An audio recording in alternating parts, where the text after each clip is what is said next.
What's up, guys? So CJ and I, we are out. It is post-spawn early summer. There's a lot of debate. Jeff and I talk about this all the time on when is a bass the heaviest? When's the best time of the year that you can catch the biggest fish of your life? For me, I think it's post-spawn. And not only do you catch giants because they're feeding, they're done with spawn, they just have food on the mind, but they usually wolf pack up, they school up, so you can kind of consistently get into a groove. The best way for me to catch them this time of the year is with a deep crankbait. So today we're gonna break down our deep crank setups for post-spawn and early summer fishing so that hopefully you guys can catch some of the biggest fish of your life this year. Let's do it.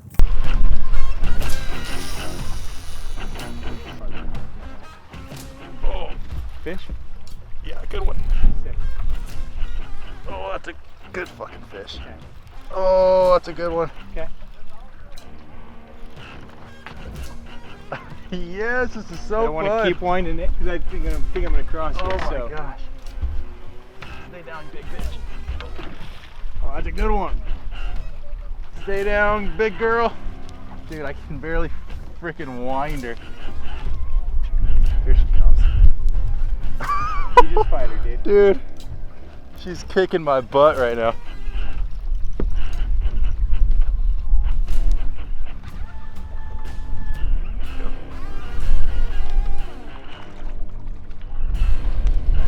Let's go, baby. Woo! That's a chunk. That's a good one. Let's go. Fuck yeah. Dude. Hell yeah. Oh my goodness. Let's go. Yeah. Look at that thing. Oh, what a stud. So sick.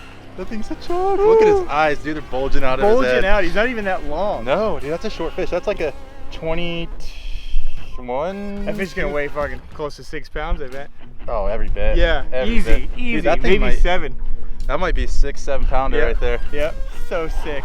On that quad. Oh, dude. Good thing for that hook. Man, Orochi Double X launcher. Deal. Just dredging that bait on the bottom. Felt a little tick, pulled into it, the whole rod loaded up.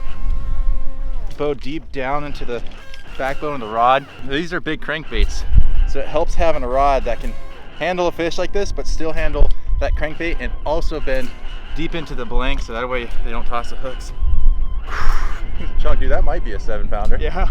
Look at that thing. Just a sheer weight. I mean, his eyes can't even handle the fucking weight. That is so That sick. is good post-spawn fattening up right there. Yep. Sick. Sick. Let's let her go. Here's the bait of choice. It's probably hard to hear me right now, but I'll yell at you guys a little bit. Big M 7.5. There's that rod I was talking about right there, the Orochi Double X launcher. Big beefy rod, but bends deep into the backbone, so that way you can fight those bigger fish on these big crankbaits. This is sick. Let's catch some more. Oh, that's a big fish. Oh, let's go! Oh shit! Come on. Right.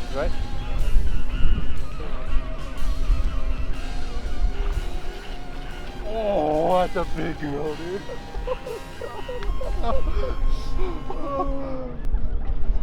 That was sick. That's a stud. That thing's a toad, That's bro. a stud. Look at that thing. Oh, fuck. They are just down there gorging on gizzard shad. And one thing I told CJ is that, oh dude, it's barely hooked, but this is the reason why you take a minute and you change your fucking hooks. You gotta change your hooks. Put a good hook. We've got a combination. He's throwing quads. We're actually out here trying to test different trebles. It doesn't matter as long as it's a good treble. You gotta change your hooks to sharp ones. Oh, that is a beast. What a belly, huh? That's a big girl. So same thing, Orochi launcher, the sickest deep crankbait rod in the world, honestly. Big M. How's this footage? So good, dude. Oh my god. You gotta get where the fish are, huh? You gotta love summertime, right? Boat wakes. Oh man, what a beautiful post-spawn fish. Deep crank is just, I mean, in my opinion, it's the best way to catch a giant, dude. That's intense. Here we go. Sick. All right, let's let her go. It's a beautiful, beautiful bass. So big. So big. All right, thanks, Mama. I love you. Thank you.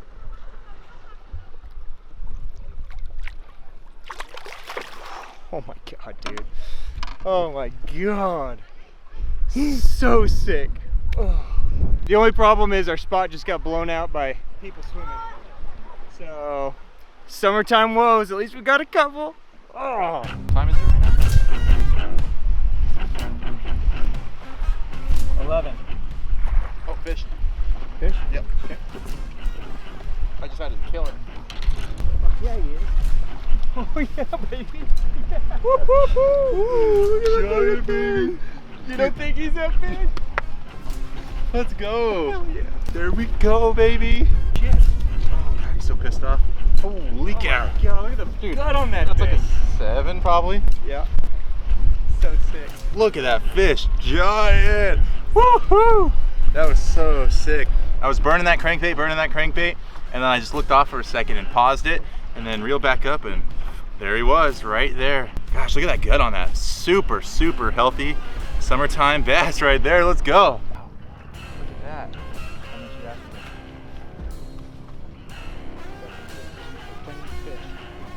Okay. Oh yeah.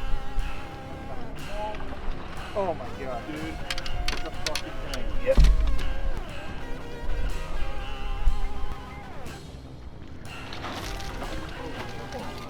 No, not me. This is fucking fighting harder than hell, dude. Oh shit. I don't know if I've ever felt a bass pull that fucking hard. When it before. first came up, we're like, oh fuck, here we go. Dude, that's a big fucking fish. There we go. What a beast. Look at that thing. It's a fucking mondo right there. So sick. That's such a fat fish. Kilograms? Yeah. It looks like it's worth 4. 3.5. I can't believe I'm saying this right now. 3.5 kilograms right there. It's so JDM of you, bro. Yeah, yeah, I know, right? Throwing an American bait. Except you called him a Strike King 10XT. Although they love a Strike King 10XT. Dude, that's 2 fish on it today. So sick. Do you know how much 3.5 kilograms is? Nope. All right, guys, for those of you watching, in the comments, let us know how much 3 kilograms is. Dude, that's a toad. That thing's so thick through and through. So All right. big.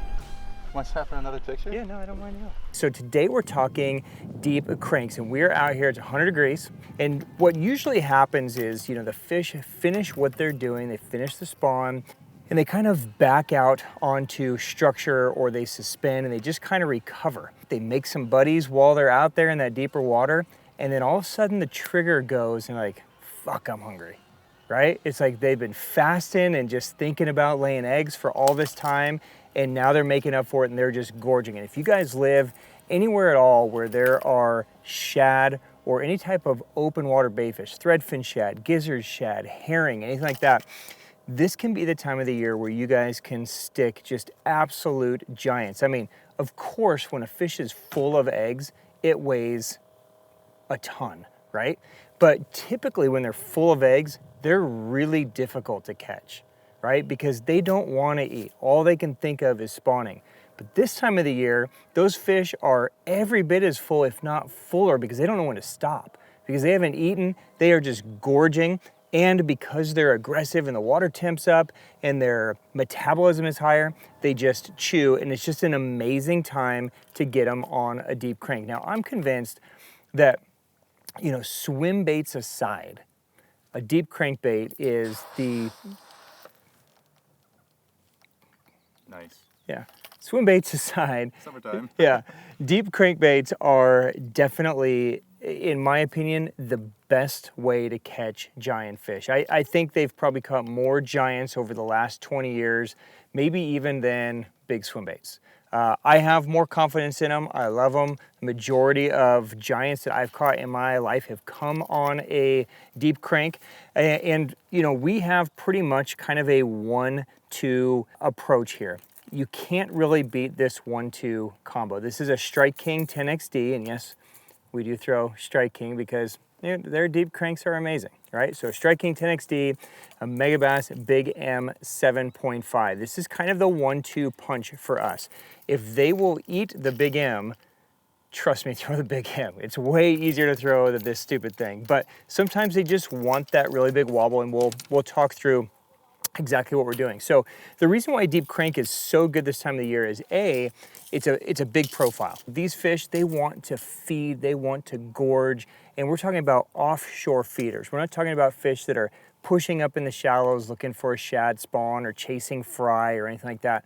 We're talking about fish that are schooled up, they're wolf packed up, and they are looking for legit size food. So this will give us a bait that will match the size of a full-size threadfin, a gizzard shad, a bluegill, a herring, any perch, yellow bass like in the lake that we're at. All those things can be mimicked by a big crankbait versus a tiny little crankbait. The other thing is it gets down into depths. Both the Big M7.5 and the 10XD will get down about 25 foot. If you make a really long cast on light line, maybe even 25 to 30 feet. And that's important because a lot of the times the fish are sitting on very specific structure spots, the end of a reef, a bend in a ledge, a compression spot in a point. But a lot of times they'll suspend when they're not there feeding, and you can bring this through suspended fish and still get them to go. All you're looking to do is just trigger something, and a crankbait's a great way of doing it. Setup wise for us, we throw the Orochi XX launcher. It's hands down the best deep crankbait rod in the world. It throws both of these baits, the 10XD and the Big M, incredibly well. Typically for me, it's 14-pound fluoro. CJ, are you almost always something like this? Yeah, I like 14 a lot, but if I'm trying to get a little deeper, I'll go to 12 even. Totally. So, and don't be afraid to experiment with lighter line because you will get some extra depth. It all depends on really where where you're casting and what potentially those fish could get you in after they're hooked. But 14 is a good size because these things are gonna grind. Right, they're gonna get down and grind, and you're gonna be banging around a bunch of stuff, and your line's gonna get nicky. You're gonna be retying a lot. Definitely make sure that you're checking it. For me, I like the Big M because what the Big M does is instead of having this really wide movement like a 10XD, in fact, let me show you the 10XD. All right, so here's a 10XD. So again, the same rod, Orochi XX launcher, 14-pound. As far as gear ratios go, it doesn't really matter on these. I've been throwing the Ryoga, which is like a 6-to-1. Metanium DC, which is 7-to-1. I got another one over there, it's an 8-to-1. It's not really a big deal. The old school idea of a really low gear ratio, absorbing some of the grind is great, but the launcher absorbs most of that shake. And so you want that higher speed really so that if you get bit way at the end of your cast, you actually have some control. So 10XD is traditionally kind of the deep water crankbait. And you can see that it has a really wide lip to it, right? So what happens is as this is going down, it is cranking really, really wide as the water is pushing against it. And you are feeling that right in the rod. And sometimes they just respond to that. They want that really big movement, a real aggressive, kind of loud, there is that internal sound. So sometimes they just want something that's just really big and ugly and banging around and clanking around and doing all that kind of stuff, right? And when they want it, you give them the 10XD. Make sure no matter what you do on any of these baits that you guys are changing out your hooks. Okay, it doesn't matter which trebles that you go to. You can go, we've got different trebles on all of these. So this is the Gamakatsu G Finesse on this guy, like a Ryugi quad on this guy. We've got Owner ST35s on that dude. So it doesn't really matter which hook, whatever hook you like is fine, but it's super important that you change your hook to a high quality hook because you're gonna hook these fish in really bizarre places, and if you're using that shitty ass hook that comes on these, you're gonna lose a ton of fish. Trust me, take a few seconds and change the hook. It will make a huge difference for you. Now, if you don't need to throw the 10XD, right?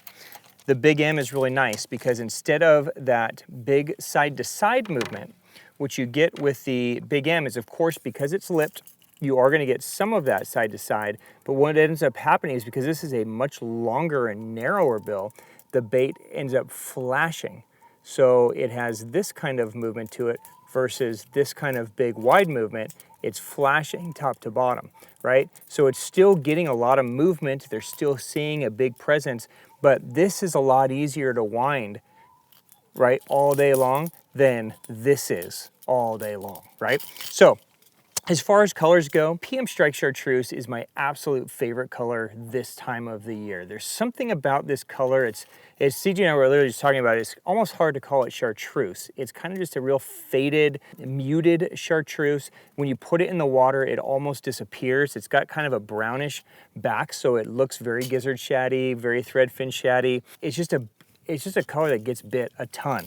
But you know, it's important to, when you know that you're in an area where they're feeding, change colors a lot. We're basically rotating through. So MB Gizzard is a good one. I love the IU colors too, because again, it's got that kind of goldish brown back, that transparent side, the pearl belly.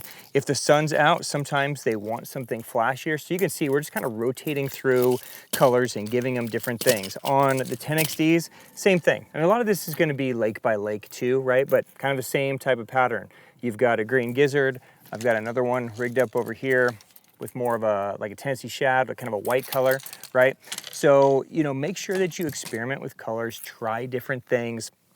You know, don't be afraid to mix and match and go against the grain even while you're doing it. Now, big thing, if you guys get into throwing the Big M, and you should, right? So they make this in 3 different sizes, a 2.0, a 4.0, and a 7.5. So obviously we're throwing the deepest diving one today. Inside of this, there are 3 weight balls, okay? I'm gonna save you guys, if you guys aren't familiar with this, if you haven't been throwing this and you're like, you know what, I wanna try this deep cranking, right? If you go with a 10XD, the weights are pretty fixed inside of this thing. So all you gotta do is just kind of load it back and fling it the way you would anything else, and it'll go. It casts really, really well. With the Big M, you have to kind of get a little bit of a groove and some technique to casting it, or you're gonna drive yourself nuts and you're gonna wear yourself down, okay? So inside of this thing are 3 tungsten balls, right? So those balls, if they shift to the back, then they throw like a rocket through the air. And then they will go back down so that the bait dives. But if you don't give them time to all go back there, they kind of get stuck, or one goes back and one gets stuck. And then what happens is you go to throw it and the bait just flounders in the wind, right? And you can backlash, you don't get the distance, right?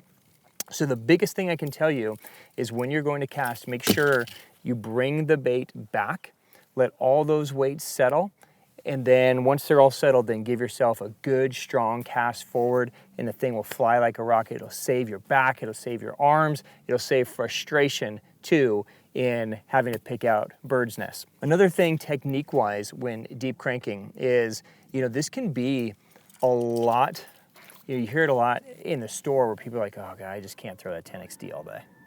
Right? Like it can be a workout because these things are a lot of resistance and they're pushing against you. One thing I can tell you is when you cast, and don't get me wrong, it's a lot of work, right? So we're always tired after throwing these, but a couple things that will help make it maybe a little bit easier on your body. CJ's probably got less of a problem than I do. He's a little bit younger than I am. But one thing that I have learned is after that bait is in the water, if you lock your wrist to your arm and you just wind and let the rod do the work, it is so much easier on you. You might be flexing through the course of the day and this might be locked, but once you kind of break your wrist and now you've got to kind of fight all that pulse just on this one little joint, man, you will have some wrist problems, some joint problems. So, you know, make the cast out, right? Throw that bait out there. And then literally I just tuck this under and I just lock this tight. So this is all one unit now, and I just kind of use my handle to pop it, to stop it, to move it, to burn it, to do whatever I want it to do. And I just let that rod do its job, which is absorb all that head shake and all that shake from that bait. I wish I had a wrist brace though. That 10XD is killer, man. Yeah, like so a bowling, you know, a bowling wrist brace? Yes, exactly. Remember those? They keep your hand. Yeah, I'd take like tight. 2 planks of wood and a rubber band right now. Yeah. That 10XD is brutal. It's way better throwing the Big M. It's brutal. If they'll eat the Big M, throw the Big M. And I would say probably 90% of the time, this is more about profile and depth, right? They're not seeing a lot of, you know, moving reaction baits down in 25 to 30 feet. So majority of time, it's just a matter of getting a bait down there. They see the right, once you figure out the right color, the right cadence, the right retrieve, it's more about just the profile than anything. They do get picky, and sometimes you just need that real wide movement of that 10XD and it makes a difference. So, you know, if you get into this, you're gonna definitely have both in there are 9 million other deep cranks on the market too. So, I mean, for sure, play with them, try different things. Definitely worth trying the bigger bait. I think you guys are gonna get a lot of bites on it. You can be very, very effective this time of the year catching some absolute giants when everybody else is up shallow. And look, there's big ones there too. The super just gutted, big, like ridiculous looking ones are offshore. They're sitting there just gorging on the schools of bait, and this is the best way to get them. So if you're looking to just blow your PB out of the water this year, post-spawn, early summer, basically May, June, July, my favorite 3 months to fish to catch a giant. It's coming up. This is a great way to do it. I know you guys can do it. Give it a shot. Give it a try. Throw the deep crank. Get yourself a good deep crank setup if you don't have one already. I can't say how nice it is to be able to throw this stuff on the right gear. So there you go, guys. Give it a try. I hope it works for you. Thank you for watching. If you have any questions on our setups or what we're doing or anything about deep cranking, drop it down below and CJ or I will get to it. Guys, until next time, stay cool, catch a bunch of fish, dude. Peace out. Thanks, guys.